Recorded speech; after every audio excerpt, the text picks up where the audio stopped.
Bottom of the ninth, and the Drake comes to the plate. Righty-lefty matchup. First pitch on the way from Anthony Bender. Misses high for a ball. It's 1-0.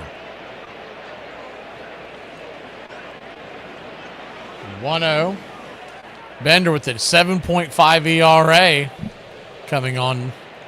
Drops a pitch right there at the knees. It's 1-1.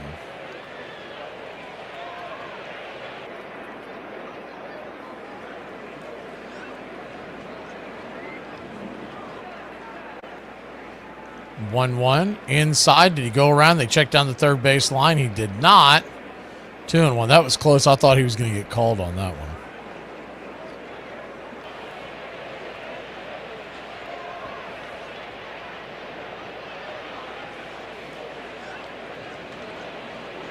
The 2-1 pitch. Sinker right there on the inner track. 2-2. Drake was wanting to argue, but with a 6-run game in the ninth, you just got to expect you're not going to be able to pinch the zone. You're going to have to be aggressive if you're going to get back into it. The 2-2 just missed, and he doesn't challenge it. Pitch missed the outside part of the zone by about an inch or two, and Drake just takes it right down the throat. 1 away. I mean, you got to challenge that one. That is easily 2 inches off the plate. This is what I hope Tim Heyer and Weiss and whatnot after the game, go back and look at the pitch and say, because you get a report the next morning. Heck, I have access to it. So it's not something they have to go hunting. First pitch upstairs for a strike, it's 0-1. You get a report, you don't have to get on their ass. What you do is you wait till the next day and they come back and go, hey, look at these pitches that you could have challenged and you didn't, and how that may have changed the game. The 0-1. Outside wide, misses, 1-1. Perfect example was that one by Dominic Smith where he didn't challenge that one that was well below the knees. And that had an opportunity to have a huge inning. 1-1 to Olsen. Swing, rips it up the middle, and that's through for a base hit. And it's a one-out single for your Atlanta Braves. This is not watered down. This is Ice House. Ice House. Smooth as it gets. Hard hit ball up the middle.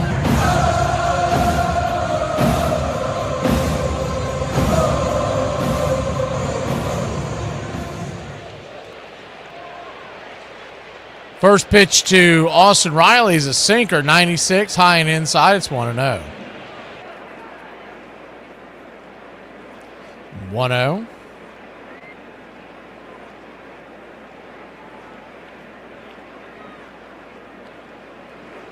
Bender brings it. Swing, chops it over to short. That's going to be a 6-4-3 rally killing, inning ending, night ending double play.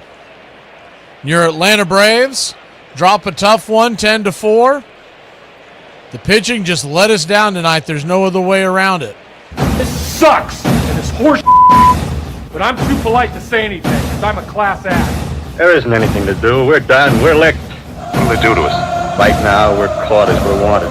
If it's amusement you're after, I guess the game's up. Then it's all over with. Oh, what a loser! So goodbye, everybody, and remember, please, for the next day or so, the terrible lesson you learned tonight. Oh, no! We suck again! 10-4 your final, as the Braves will fall to 10-7. Still a game in front of the Marlins for first in the National League East, and we'll start it all over tomorrow night. 7:15 first pitch. Ronaldo Lopez will be back and well rested after his suspension. It'll be a full week since he's pitched. So he ought to be ready to rock and roll and shut down these Marlins. We'll see you next time.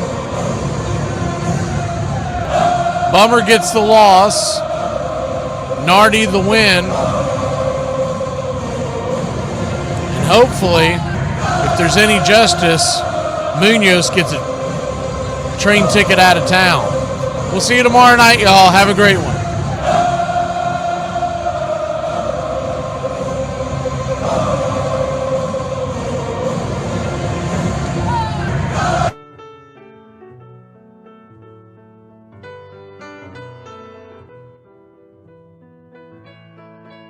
Casey at the Bat by Ernest Lawrence Thayer.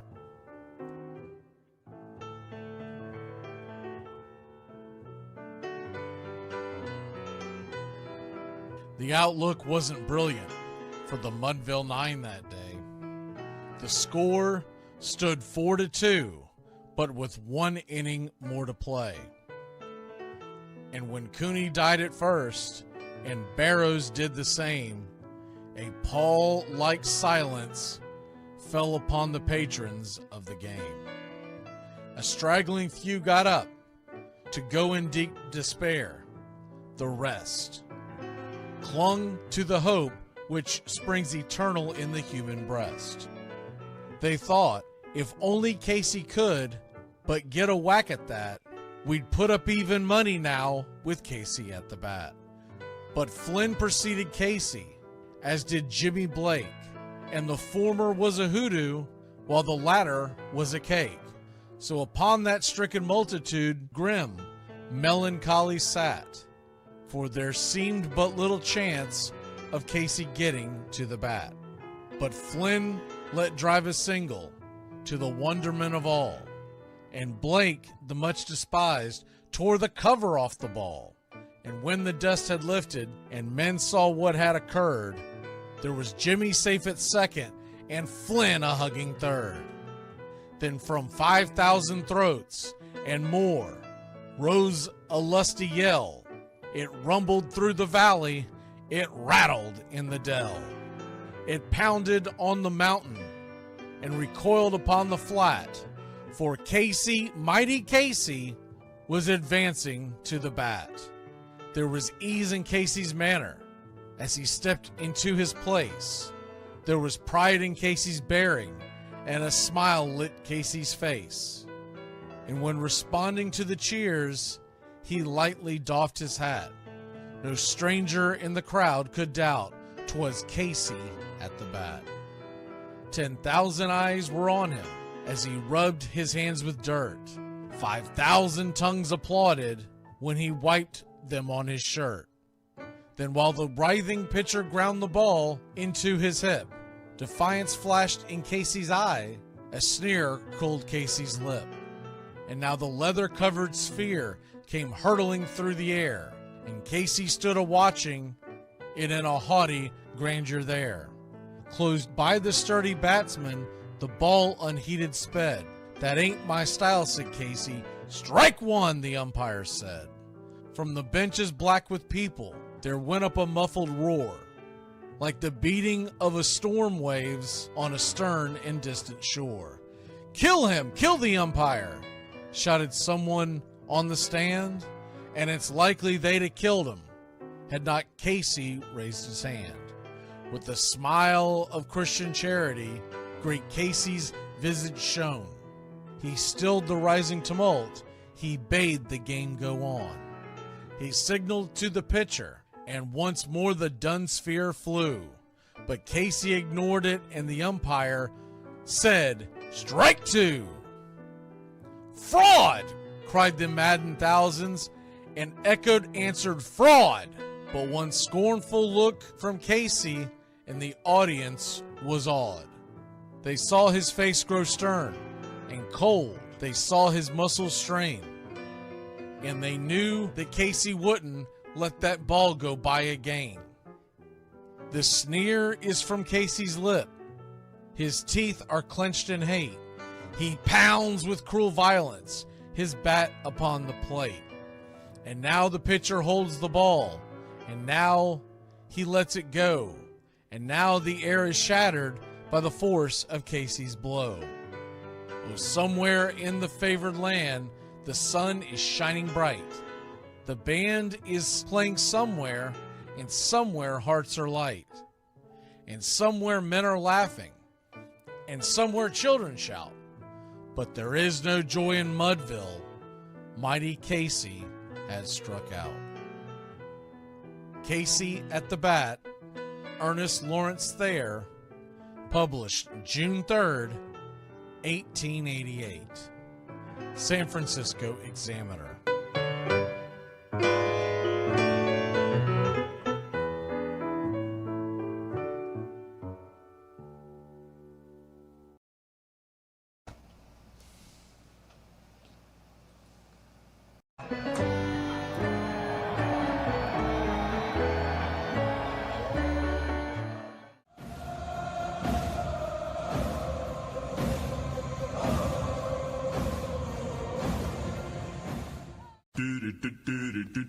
Goodbye, sweetheart. Well, it's time to go.